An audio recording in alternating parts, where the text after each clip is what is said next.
Alright, so we're going to look at how to assess an assignment with a rubric. Now the first thing you need is obviously an assignment, so I've got one here just for maths homework, and then on the instructions tab, if you've already set it up and you go to edit, you will have this ability to create a rubric. And so there's a number of things in terms of building the rubric. Each rubric needs a criterion, it needs points, it needs a level, and then you can also add a description. So I'm just going to show you one that I have prepared earlier.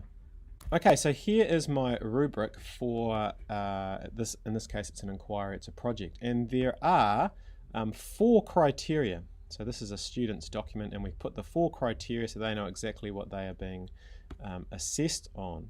So to build that rubric, I've already started putting in, you can see the first criteria is question. That's the top description, so it gets the most points. Next, and then that's obviously the minimal descriptions. So I want to now edit that because I want to add some more criteria.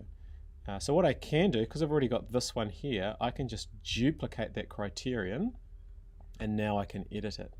So if I just put in the details of my next criterion, I'm going to keep all the points and the levels the same, and in this one I'm just going to add in the descriptors.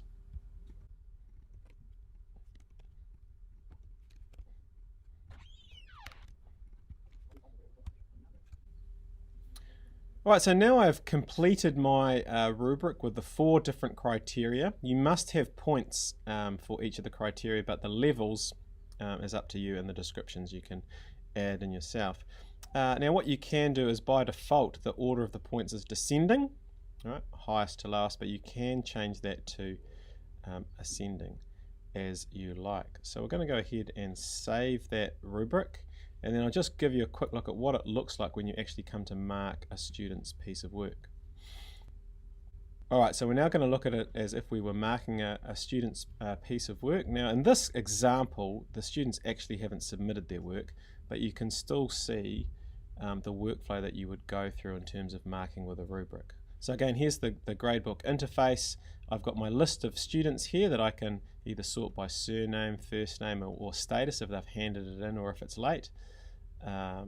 So we can also just click through them side by side with that using the arrows, and we've got some options here in terms of the files they've submitted, the grading or the feedback that you've given them, and also if there are any comments. And again, there is a comment bank, so you can complete that if you like. But I'm going to show you the rubric grading. So there is my rubric, there are my 4 criteria. So as I go through, I can just quickly click on, if I'm very familiar with the rubric, what I think those students got. But if I do want to, I can actually see the descriptors and then choose what is appropriate. Obviously I can still add some comments, and then when I am done, you can see that it has totaled up those total points out of the 16, 4 criteria, 4 points each, and that will go into my mark book.